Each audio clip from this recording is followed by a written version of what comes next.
Hello friends, कैसे हैं आप सब। उम्मीद है आप सब मस्त होंगे। तो स्वागत है आपका बीएससी वर्ल्ड अमर सिंह में। आज हम बीएससी फर्स्ट ईयर, जैसा कि आपने थंबनेल और टाइटल में देखा है, बीएससी फर्स्ट ईयर की जो यूनिट थर्ड है न्यूक्लियस एंड क्रोमेटिन से रिलेटेड, जिसमें डीएनए वगैरह पढ़ना है हमको। सबसे पहले हम न्यूक्लियस स्टार्ट कर रहे हैं। आज के लेक्चर में हम न्यूक्लियस जो होता है हमारा केंद्रक, उसका structure and function with nucleolus, केंद्रिका के साथ में डिस्कस करने वाले हैं। तो बने रहिए पूरे लेक्चर में। अगर आप पूरा लेक्चर देख लेते हो तो मैं गारंटी के साथ कहता हूं बीएससी में पूछा जाने वाला क्वेश्चन इस टॉपिक से एक भी आपका नहीं छूटेगा। सभी क्वेश्चन आप कर लोगे। और एक स्पेशल स्लाइड मैंने इसमें बनाई है, जिसमें क्या होगा कि आपको सभी इंपॉर्टेंट क्वेश्चन मात्र 2 मिनट में साथ में रिवाइज करा दूंगा। मैं जो पिछले लगभग 10 सालों से पूछे गए हैं वो सब साथ साथ बताता रहूंगा। तो आपका जो है थियरी क्लास भी पूरी हो जाएगी और जो क्वेश्चन पूछे गए वो भी हो जाएगा कम समय में। ठीक है, तो हम स्टार्ट करते हैं ये क्लास। पहले आपको बता देता हूँ थोड़ी सी बेसिक इंफॉर्मेशन। तो आज हम पढ़ेंगे न्यूक्लियस के बारे में। ठीक,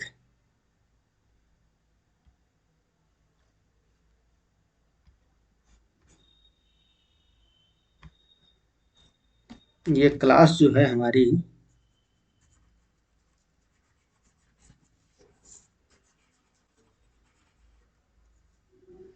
बीएससी फर्स्ट ईयर जूलॉजी की है। ठीक है, बीएससी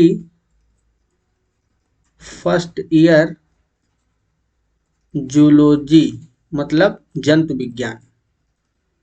जंतु विज्ञान बोलो या प्राणी विज्ञान बोलो। यूनिट कौन सी है? 03। यूनिट बोलो आप या चैप्टर बोलो, बात सब वही है। तो इसमें हम आज पढ़ेंगे न्यूक्लियस। क्या पढ़ेंगे? न्यूक्लियस पढ़ने वाले हैं, मतलब केंद्रक के बारे में। ठीक, क्या क्या पढ़ेंगे? स्ट्रक्चर पढ़ेंगे एंड फंक्शन के बारे में बात करेंगे। ठीक, structure and function of nucleus मतलब केंद्रक। तो ये इंपॉर्टेंट टॉपिक है आज का हमारा। इसमें हम सारे इंपॉर्टेंट क्वेश्चन भी आपको साथ साथ करवा देंगे। तो स्टार्ट करते हैं। सबसे पहले आप न्यूक्लियस को देखिए। ये न्यूक्लियस देखो, ये एक सेल बनी हुई है। क्या है ये? सेल मतलब कोशिका। बेसिक चीजें आप जानते ही हो। कोशिका के अंदर सेंटर में एक न्यूक्लियस होता है। वो न्यूक्लियस आपको बाहर निकाल के दिखाया गया है। ये लिखा ना, सेल के से निकाला गया है बाहर न्यूक्लियस। अब इस न्यूक्लियस में क्या क्या होता है थोड़ा सा देखिए आप। न्यूक्लियस से एंडोप्लाज्मिक रेटिकुलम हमेशा जुड़े रहते हैं। जो बाहरी परत होती है न्यूक्लियस की, केंद्र की, उससे बाहर जुड़े रहते हैं। ये है न्यूक्लियस। न्यूक्लियस की दो न्यूक्लियर मेम्ब्रेन होती है। न्यूक्लियर एनवेलप जो होता है ना, इसमें आउटर और इनर न्यूक्लियर मेम्ब्रेन होती है। न्यूक्लियर मेम्ब्रेन, मेम्ब्रेन मतलब केंद्रक झिल्ली उपस्थित होती है। बाह्य केंद्रक झिल्ली और आंतरिक केंद्रक झिल्ली, इन दोनों के बीच में लगभग 100 से 150 एंगस्ट्राम की स्पेस भी पाया जाता है। ठीक, स्पेस ये जो है ना, एक अंदर ये झिल्ली है अंदर वाली, और एक ये बाहर है। बीच में जो ये डिस्टेंस है ना, ये लगभग 100 से 150 एंगस्ट्राम होती है, जिसको हम पेरी न्यूक्लियर स्पेस बोलते हैं। Perinuclear space. ठीक, परिकेंद्र की अवकाश बोलते हैं। परिकेंद्र की अवकाश बोला जाता है इसको। ये जो है ना बीच वाला, ये तो ये बहुत इंपॉर्टेंट चीज है। सेंटर में इसके न्यूक्लियोलस होता है। क्या होता है? न्यूक्लियोलस, जिसको हम केंद्रिका बोलते हैं। क्या बोलते हैं? केंद्रिका। ये न्यूक्लियोलस होता है। ये न्यूक्लियर पोर दिख रहे हैं आपको, मतलब इसमें ये छिद्र होते हैं। क्या होते हैं? न्यूक्लियर पोर पाए जाते हैं। इसके माध्यम से आरएनए, जैसे एमआरएनए है, टीआरएनए है, और प्रोटीन का मूवमेंट होता है। कहाँ से कहाँ तक? न्यूक्लियस से साइटोप्लाज्म में, और साइटोप्लाज्म से न्यूक्लियस तक। अगर कोई चीज जानी है तो उसके लिए ये पोर पाए जाते हैं। बाकी ये आपके जो स्ट्रैंड दिख रहे हैं, ये क्रोमेटिन है। क्या है? क्रोमेटिन है, ठीक है। ये इंडोप्लाज्मिक रफ इंडोप्लाज्मिक रेटिकुलम है जिसमें येलो येलो कलर के राइबोसोम चिपके हुए हैं। ये तो आपको बेसिक चीजें पता ही है कि इंडोप्लाज्मिक रेटिकुलम पे अगर राइबोसोम चिपका होगा तो कैसा होगा, वो होगा रफ इंडोप्लाज्मिक रेटिकुलम, मतलब खुरदुरी अंतःप्रदिव्य जालिका। और ये स्मूथ वाली है जिसपे येलो कलर की जो बाहर दिख रही है इसमें राइबोसोम नहीं चिपके हुए हैं। तो ये बेसिक स्ट्रक्चर होता है। अब देखो मेन चीज का है हमारी, ये स्लाइड आप देखिए पहले, बहुत ही इंपॉर्टेंट स्लाइड है यह। यहाँ से क्वेश्चन खूब ज्यादा पूछे जाते हैं, हर साल पूछा जाता है। डिस्कवरी ऑफ न्यूक्लियस मतलब केंद्रक की खोज किसने किया था और कब किया था, ये क्वेश्चन आता है। तो रॉबर्ट ब्राउन ने सन 1931 में केंद्रक की खोज की थी। अब केंद्रक के अंदर जो पदार्थ भरा होता है उसको फ्लेमिंग ने रंग दिया था, क्षारीय रंजक से रंगा था, एल्कलाई डाई के थ्रू रंग दिया था, ठीक है। फ्लेमिंग ने फ्लेमिंग ने न्यूक्लियस न्यूक्लियस के अंदर मिलने वाले पदार्थ को क्षारीय रंग से रंग दिया, ठीक है। तो ये जो रंगीन पदार्थ उसमें मिला उसको बोला था क्या, क्रोमेटिन। क्या बोला था, क्रोमेटिन। पिछली बार 2021-22 का जो एग्जाम हुआ था बीएससी फर्स्ट ईयर का, बीएससी फर्स्ट ईयर, उसमें मैक्सिमम यूनिवर्सिटी में क्वेश्चन पूछा गया था क्रोमेटिन वर्ड किसने दिया था। तो ये क्वेश्चन भी पूछा जाता है कि क्रोमेटिन वर्ड किसने दिया था, फ्लेमिंग ने दिया था। पहले न्यूक्लियस को रॉबर्ट ब्राउन ने डिस्कवर किया, फिर उसके अंदर जो मटेरियल होता है न्यूक्लियोलस है और क्रोमेटिन मिलते हैं, फाइबर क्रोमोसोम्स, दो ही चीजें तो होती है न्यूक्लियस के अंदर। ये मान लीजिए आपका ये न्यूक्लियस है, ठीक। तो उसमें सेंटर में तो न्यूक्लियोलस होगा, ये है आपका न्यूक्लियस, ये होगा न्यूक्लियोलस। बाकी जो बचा हुआ पार्ट होता है इसमें है क्रोमेटिन धागे होते हैं, क्या होते हैं, क्रोमेटिन धागे। और इस तरह से क्रोमोसोम इसमें जेनेटिक मटेरियल और क्रोमेटिन फाइबर इसमें पड़े होते हैं। तो यही दो चीजें बेसिक होती हैं न्यूक्लियस के अंदर, केंद्रक के अंदर। अब इसके अलावा क्या क्वेश्चन पूछा जाता है, जो इसके एक्सेप्शन होते हैं। आपको पता है एक्सेप्शन जो होता है अपवाद, वहां से क्वेश्चन खूब ज्यादा पूछे जाते हैं। अगर हम बात करें जंतु कोशिका की, इन एनिमल सेल्स, तो आरबीसी में न्यूक्लियस अब्सेंट होता है, या आप बचपन से पढ़ते आ रहे हो। जो हमारी रेड ब्लड सेल्स होती हैं, रेड ब्लड कार्पस्कल्स, लाल रुधिर कणिका, इसमें केंद्रक अनुपस्थित होता है, नहीं पाया जाता है न्यूक्लियस। इसके अलावा अगर हम प्लांट की बात करें, प्लांट सेल्स, तो सीव ट्यूब जो होती है, चालनी नलिका, इसमें न्यूक्लियस नहीं पाया जाता है, ठीक है। तो ये दो बहुत ही इंपॉर्टेंट क्वेश्चन बनते हैं। इसके अलावा जो न्यूक्लियस है हमारा, केंद्रक को mastermind of the cell बोला जाता है। ये भी क्वेश्चन खूब पूछा गया है कि mastermind of the cell किसको बोला जाता है, तो ये बोला जाता है न्यूक्लियस या केंद्रक को। ये क्वेश्चन जितने मैंने बताए हैं ये आपको सीधे सीधे तौर पे याद ही कर लेने हैं, क्योंकि मैं वही पढ़ाता हूँ डायरेक्ट ऑथेंटिक चीज जो सीधा एग्जाम में पूछी जाती है, ठीक। तो अब हम आते हैं, अभी बहुत सारी स्लाइड आपको दिखाएंगे, अच्छे अच्छे डायग्राम भी दिखाएंगे। न्यूक्लियस एंड क्रोमोसोम, तो सबसे पहले हम न्यूक्लियस के बारे में पढ़ेंगे, ठीक। केंद्रक और क्रोमोसोम ये टॉपिक है हमारा। हिंदी इंग्लिश बोथ लैंग्वेज में आपको मिलेगा, जिससे कि दोनों प्रकार के जो स्टूडेंट हैं उनको सेटिस्फेक्शन मिले। तो nucleus controls all the activity of cell, मतलब जो केंद्रक होता है कोशिका की सभी क्रियाओं का नियंत्रण करता है। Nucleus was discovered by Robert brown, जो मैंने अभी पहले बताया सन 1931 में रॉबर्ट ब्राउन ने इसको डिस्कवर किया था। The cells with nucleus are called eukaryotic, ये बहुत इंपॉर्टेंट लाइन है। मतलब प्रोकैरियोट में तो डिफाइन एक वेल डिफाइंड न्यूक्लियस होता नहीं है, उसमें जो जेनेटिक मटेरियल वो ऐसे ही साइटोप्लाज्म में पड़ा रहता है। फिर the cell without nucleus are called prokaryotic, मतलब अगर न्यूक्लियस नहीं होगा तो वो कैसी कोशिका होगी, प्रोकैरियोटिक सेल होगी। Second point, the nucleus can be divided in 4 components. पहला है number 1 nuclear membrane, number 2 nucleoplasm. Nuclear membrane मतलब केंद्र के ऊपर की जो परतें हैं, झिल्ली चढ़ी हुई है, जो भी बताया था आउटर और इनर होती है। सेकंड नंबर क्या है, न्यूक्लियोप्लाज्म, जो उसके अंदर द्रव्य मिलता है।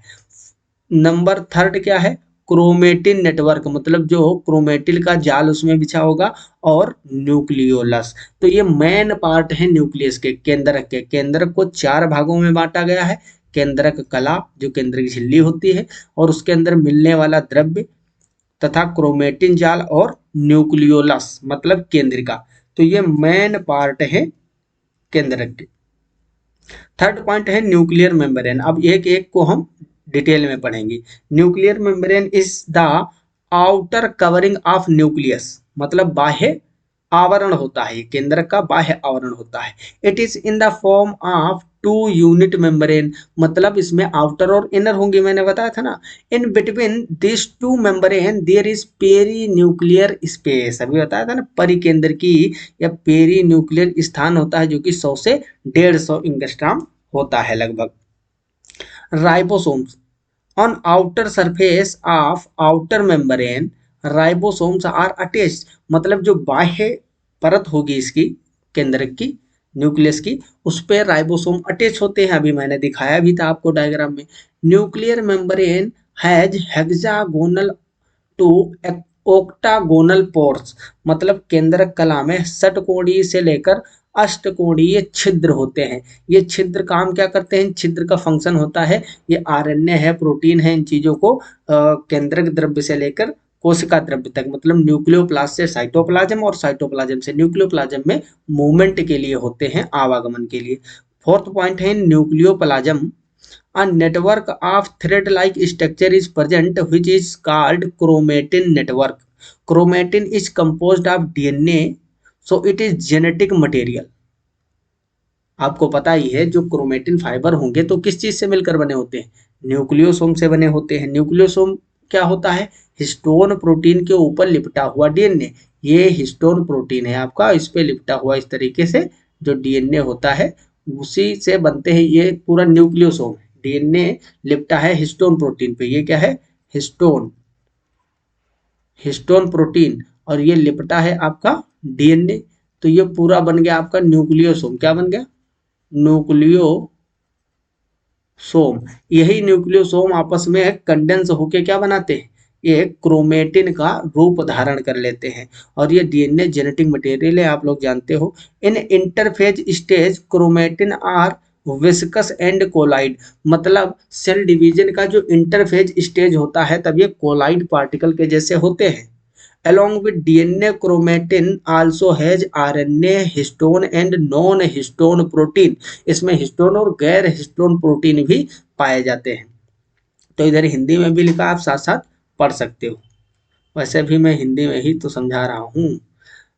फिफ्थ पॉइंट है on the basis of staining, मतलब इसको रंगने के आधार पर, स्टेनिंग के आधार पर इसको क्रोमेटिन जाल को 2 पार्ट में डिवाइड किया गया है। Light stained part is called euchromatin. अब देखो यहाँ से ये पार्ट जो आपका है, ये बहुत इंपॉर्टेंट है, क्वेश्चन 100% यहाँ से पूछा जाता ही है। जो लाइट स्टेंड होगा, मतलब वह भाग जो हल्का रंग जाता है, उसे यूक्रोमेटिन बोलते हैं। क्या बोलते हैं, यूक्रोमेटिन। और वह भाग जो गहरा रंग जाता है, उसे हेटेरोक्रोमेटिन बोलते हैं। क्या बोलते हैं, and dark stain part is heterochromatin. Heterochromatin has more RNA than DNA, और genetically this part is inactive. ये भैया बहुत इंपॉर्टेंट है, ठीक है। जो क्रोमेटिन है आपका, क्रोमेटिन, क्रोमेटिन के 2 टाइप हैं, जो लाइट लाइट स्टेन है, स्टेन्ड, और एक है डार्क स्टेन्ड। लाइट स्टेन्ड वाले को हम बोलेंगे जो कम रंगा हुआ है, कम रंगा हुआ, कम रंगा हुआ, और अधिक रंगा हुआ, अधिक रंगा हुआ, इसको बोलते हैं यूक्रोमेटिन, यूक्रोमेटिन। और इसको बोलते हैं हम हेटेरोक्रोमेटिन। ये जो है, इसमें डीएनए की मात्रा ज़्यादा होगी आरएनए से, और इसमें आरएनए ज़्यादा होगा और डीएनए कम होता है, ठीक। और बात करें तो ये जेनेटिकली मोर एक्टिव होते हैं, एक्टिव, ठीक। जेनेटिकली मोर एक्टिव होते हैं और ये जेनेटिकली इनएक्टिव होते हैं। कैसे होते हैं? असक्रिय या निष्क्रिय होते हैं। कैसे होते हैं? निष्क्रिय, निष्क्रिय होते हैं और ये सक्रिय होते हैं। ये जो डिफरेंस है यूक्रोमेटिन और हेट्रोक्रोमेटिन का, ये आपको भैया ऐसे ही एज इट इज याद कर लेना है, क्योंकि यहाँ से क्वेश्चन भैया भर मार के पूछे जाते हैं, बहुत क्वेश्चन पूछा जाता है। चलो अब थोड़ा सा हम एक और आपको दिखा देते हैं। देखो यहाँ पे बढ़िया मस्त दिख रहा होगा आपको डायग्राम न्यूक्लियस का ही, ठीक। या पीडीएफ फॉर्म में आपको मिल जाएगा टेलीग्राम पे, वहां से आप लोग देख लोगे। तो स्ट्रक्चर में देखो डबल मेम्ब्रेन होती है, function control centre of the cell, stores hereditary information, मतलब डीएनए को स्टोर करता है nucleus, makes RNA and protein. जो न्यूक्लियस के अंदर ये न्यूक्लियोलस दिख रहा है ना आपका, यही क्या बनाता है? ये आरएनए को बनाता है। यहाँ पे राइबोसोमल आरएनए का फॉर्मेशन होता है।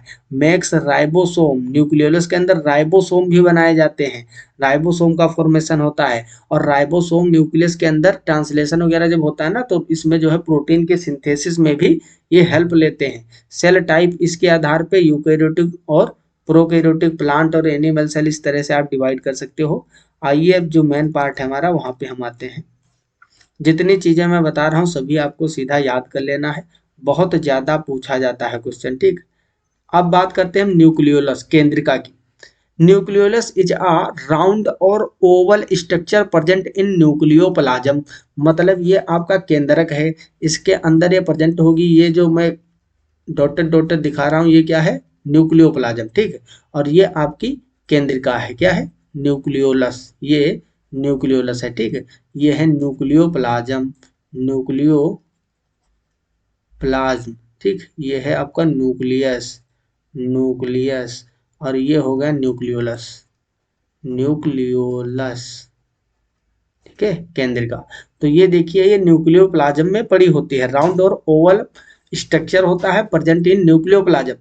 इट इज विदाउट मेम्ब्रेन, आएगा क्वेश्चन, जहां लिख देता हूं वहीं से क्वेश्चन आएगा।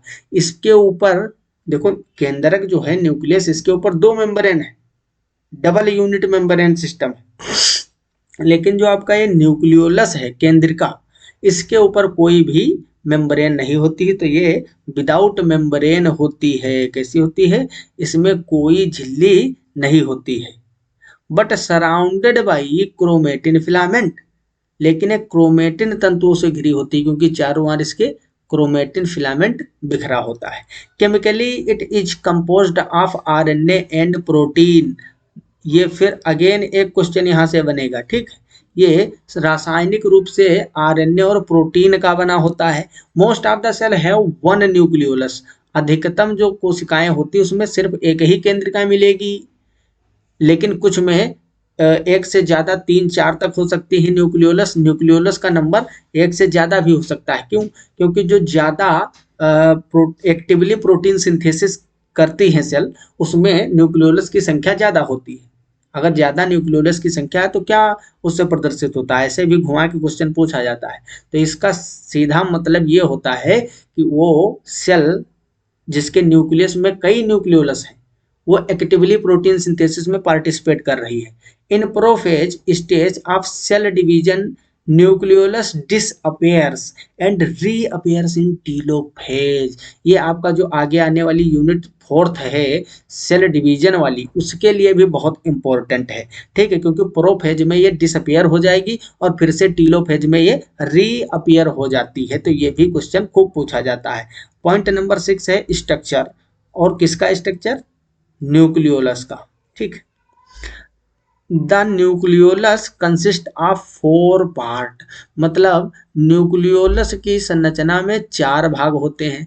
फर्स्ट है पार्स ग्रेन्युलोसा। अब केंद्रक के अंदर जो केंद्रिका है, न्यूक्लियस के अंदर न्यूक्लियोलस, उसकी बात कर रहे हैं। उसके 4 पार्ट होते हैं। Pars granulosa, it is granular, मतलब दानेदार होता है, कणिकामय। Region present at the periphery of nucleolus, मतलब ये मान लीजिए हम एक केंद्रिका बना रहे हैं। क्या बना है? न्यूक्लियोलस, न्यूक्लियोलस, ठीक है। केंद्रिका क्या बनाए हैं? केंद्रिका। अब इसमें दानेदार पार्ट होता है इसके पेरीफेरी में, मतलब बाहर की ओर। इसके 4 पार्ट है ना, तो बाहर की ओर ये जो पार्ट है, ये इतना पार्ट जो है, इतना, इसको क्या बोलते हैं?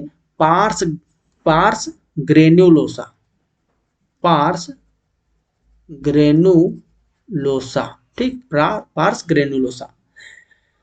And is composed of dense granules, मतलब यह न्यूक्लियोलस का कणिकामय भाग है जो न्यूक्लियोलस की परिधि के पास होता है। इस भाग में घने कण मिलते हैं। इस तरीके से घने कण प्रेजेंट होते हैं, डेंसली पैक्ड होते हैं, ठीक है।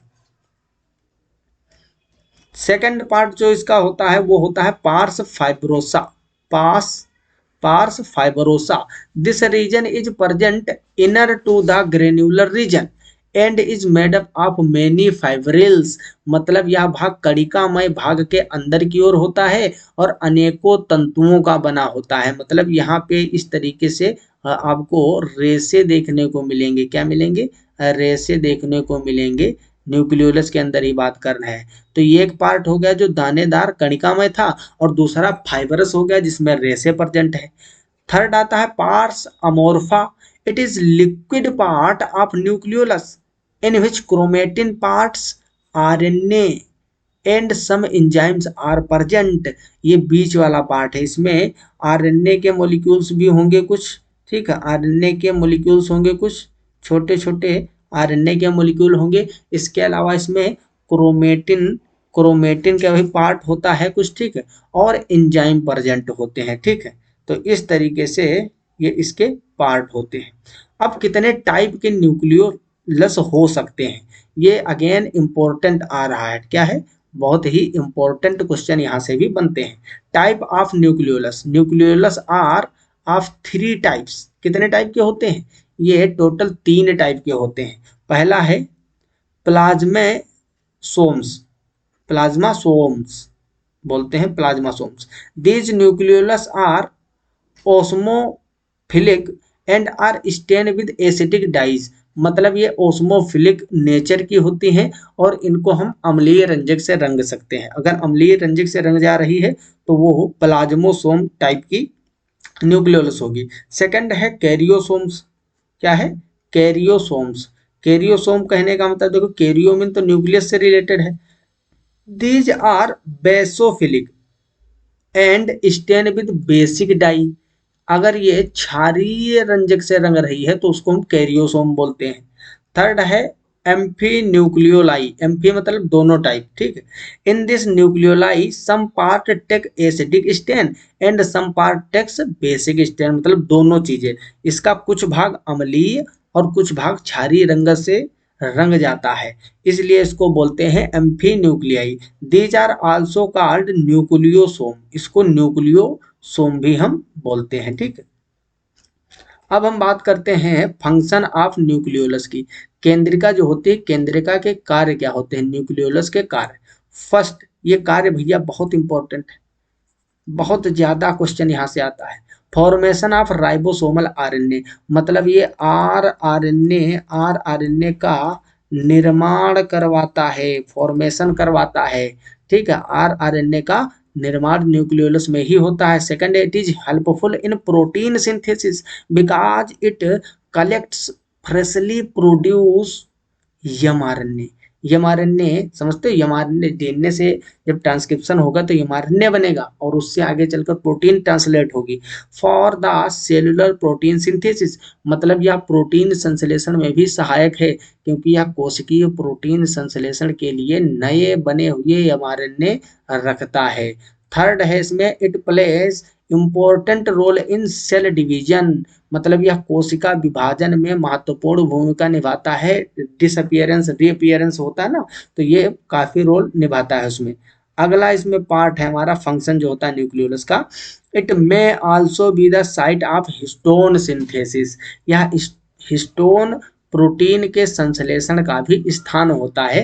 तो इसके फंक्शन भी भैया बहुत ज़्यादा पूछे जाते हैं। तो आई होप ये चीज़ें आपको समझ में आई होंगी। अब थोड़े से हम आपको और डायग्राम दिखाते हैं, ठीक है।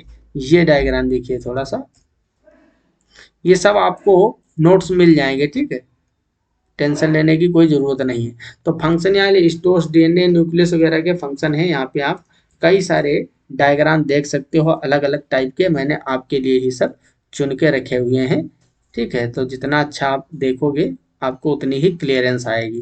तो अब हम अगले लेक्चर में आपसे मुलाकात करेंगे, ठीक है। तब तक ये सारी चीज़ें आप याद कर लीजिएगा,